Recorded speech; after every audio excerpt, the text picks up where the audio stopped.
So I just purchased, and I'm sorry to say, I am already turning some very expensive and very nice quality heated hose. So I thought today I could talk to you guys about heated hoses in winter, why you might want them, things you should look for, and just ways to make sure that your farm is set up to actually use heated hose.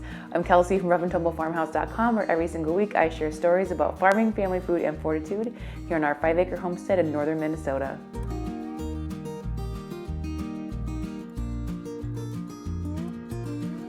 So water in winter, it's just a total pain in the butt, especially on our farm. We are a long ways from our water source. Water has to come from a spigot out the back door of our basement on our house, and then we run it with hose all the way down to our animals. Now, up until this winter, we have always just bucketed water down in a sled, which hasn't been too bad. We've had the goats, which are now gone, of course, and just 2 cows, maybe 3 cows, like 2 older ones and maybe a calf that was still on with mom or something. So it wasn't that big a deal to just fill. Usually we could keep them stocked with, if we filled 4 or 5 gallon buckets and haul them down in the morning and did the same at night. Once we had the troughs completely full, we could maintain it by doing that. So it's really not too hard, too bad, except for when it gets really cold, our outdoor spigot will freeze, and then you got to fill buckets in the shower downstairs, which takes a million years. It's just a total pain. So I was like, you know what? Done. Especially now that we have the horses, they drink a ton. Oh my gosh, they drink a lot.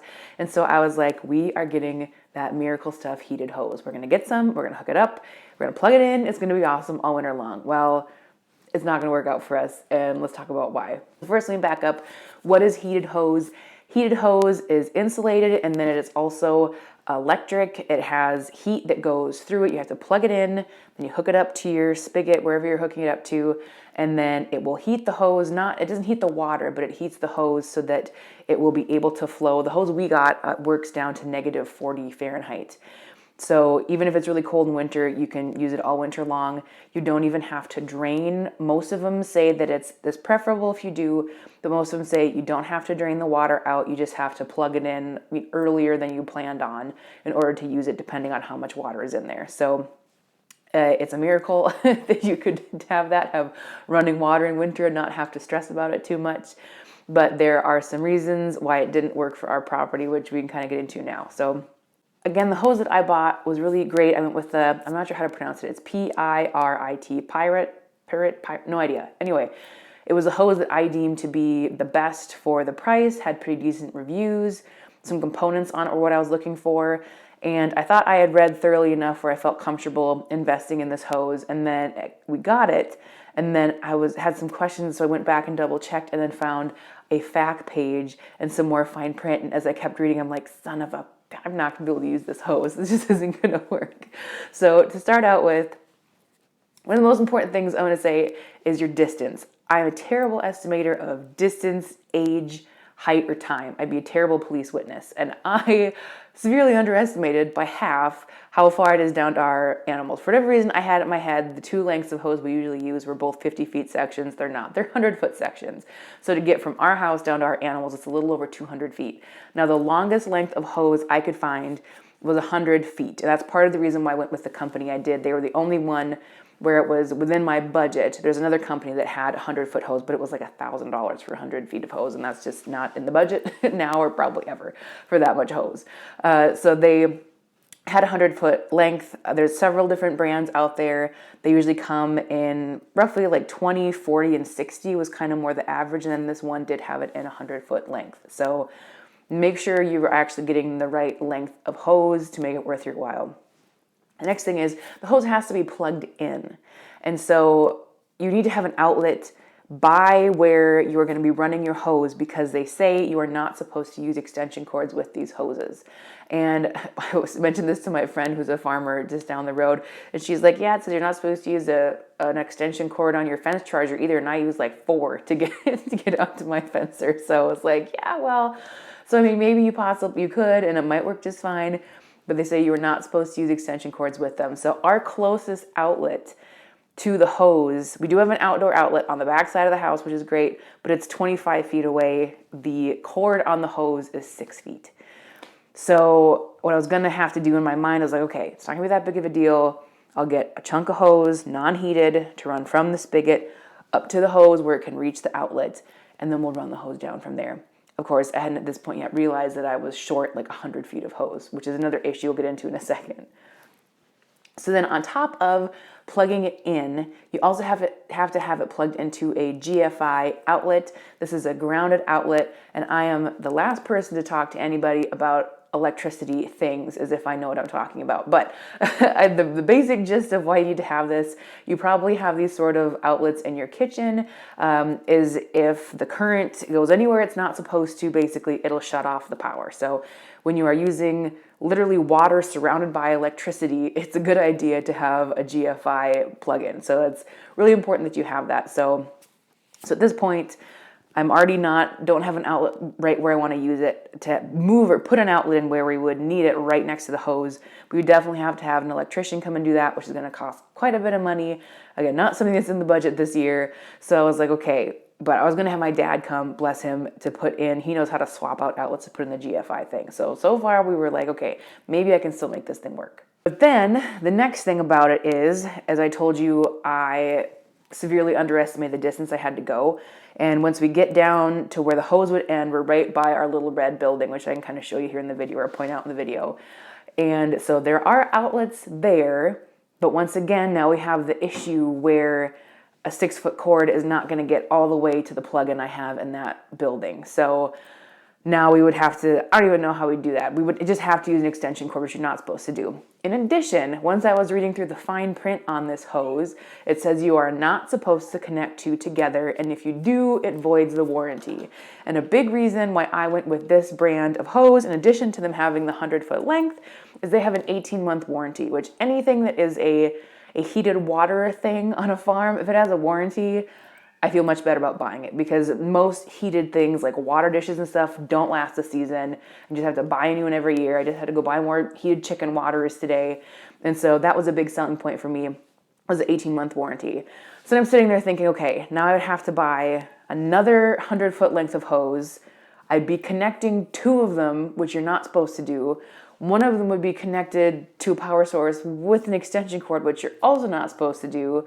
Then up at the house, I'd have a hose running to here and there. And so I was just like, we're just not going to do this. We're just not going to do the heated hose, which sucks. But I think that's kind of what I've come to. We're just going to have to return it. Now, how much did it cost, this heated hose? The 100-foot length was $259. So it wasn't cheap, but when you think about how much time you might be spending bucketing water back and forth or dealing with frozen hose in the winter, to me, $250 is 100% worth it. So ultimately, it's a bummer, but I think what I might do instead is use our regular hose, get some bigger troughs, so I only have to do water maybe like every 3 days or something like that, and then get a really nice heavy-duty cart, reel the hose onto the cart and shove it in the basement is I think the best option, or I'll just keep using buckets.